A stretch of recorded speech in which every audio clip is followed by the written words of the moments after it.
Assalamualaikum warahmatullahi wabarakatuh. Perkenalkan, nama saya Muhammad Lukmanul Hakim. Saya dari Prodi Teknik Informatika dengan NIM 240170061.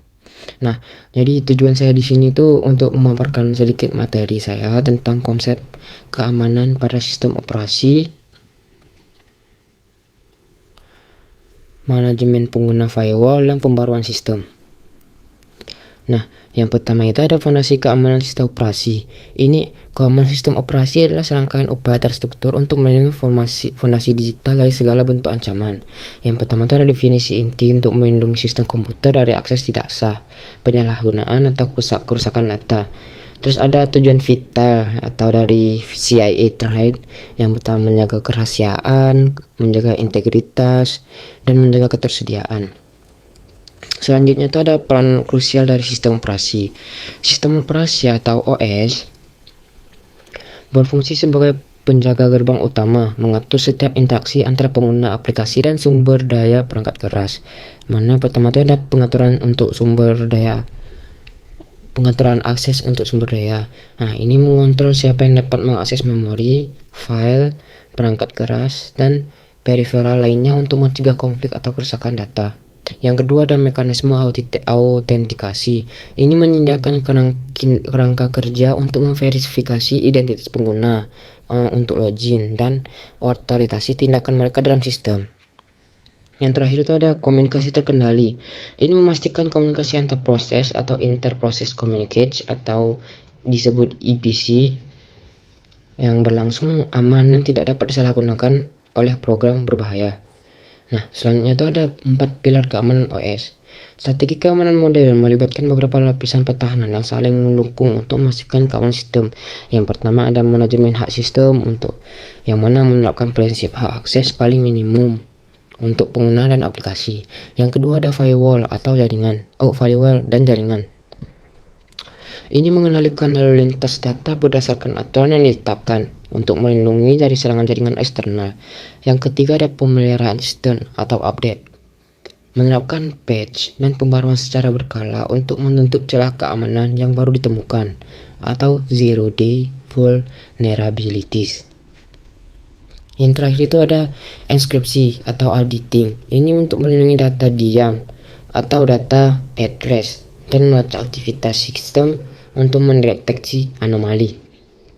Nah, selanjutnya itu ada manajemen penggunaan yang efektif. Manajemen pengguna adalah kunci untuk membatasi risiko internal. Setiap pengguna harus memiliki peran dan batasan yang jelas. Yang pertama itu ada pengendalian akses. Ini menentukan secara tepat siapa yang boleh mengakses sistem dan sumber daya spesifik. Yang kedua ada siklus manajemen, meliputi pembuatan akun, penetapan hak, modifikasi peran, hingga penghapusan akun saat pengguna meninggalkan organisasi. Yang terakhir ada prinsip hak akses minimum atau POLP. Pengguna hanya diberikan izin yang mutlak pun diperlukan untuk menjalankan tugas mereka. Nah, selanjutnya itu ada autentikasi versus otorisasi. Nah, dua konsep ini berbeda, namun fundamental untuk memverifikasi identitas dan menentukan izin akses. Yang pertama, autentikasi ini itu siapa Anda. Nah, jadi di proses ini itu memverifikasi identitas pengguna dengan pakai kata sandi yang kuat, biometrik, sidik jari atau wajah, atau lain multifaktor authentication atau MVA. Nah, yang kedua itu otorisasi. Apa yang boleh Anda lakukan di situ? Ya, lebih tepatnya ini izin mungkin yaitu proses pemberian hak akses spesifik setelah identitas diverifikasi. Nah, itu berdasarkan hak baca, tulis atau eksekusi file, akses ke direktori jaringan, dan izin instalisasi program. Selanjutnya itu ada firewall, gerbang pertahanan jaringan. Nah, di sini firewall bertindak sebagai filter antara jaringan atau dunia luar, hanya mengizinkan komunikasi yang sah dan aman.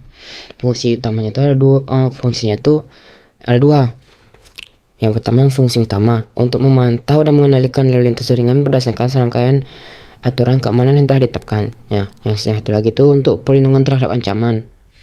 Itu untuk mencegah serangan denial of service atau DOS, instruksi dari luar, dan komunikasi berbahaya dari program di dalam sistem. Nah, selanjutnya itu ada pembaruan sistem atau menutup celah kerentanan. Yang pertama adalah identifikasi celah. Pengembang OS menemukan dan mengakui adanya keamanan dan kerentanan keamanan atau vulnerability atau bug perangkat lunak.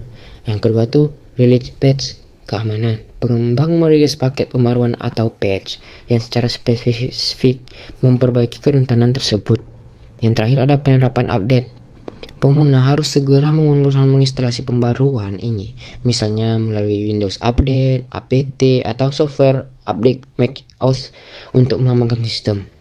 Mengapa ini penting? Ini penting karena untuk menyaring sistem untuk penyerang, karena penyerang itu sering menargetkan sistem yang menjalankan versi perangkat lunak lama. Karena kerentanannya sudah diketahui publik, ya sudah tersebar ahli kelemahannya ya. Nah, kesimpulannya keamanan sistem itu keamanan sebagai sebuah proses. Keamanan itu bukan hanya fitur, melainkan sebuah proses berkelanjutan yang membutuhkan perhatian dan konfigurasi rutin. Nah, seperti yang sudah tadi itu ada 4 ya. Manajemen user, menetapkan hak akses paling minimum, monitoring, audit, log, dan deteksi anomali. Terus ada konfigurasi firewall yang mengendalikan lalu lintas jaringan, dan terakhir ada sistem update untuk memastikan sistem bebas dari dari kerentanan. Nah baik, segitu saja yang dapat saya sampaikan. Mohon maaf atas segala kekurangan. Assalamualaikum warahmatullahi wabarakatuh.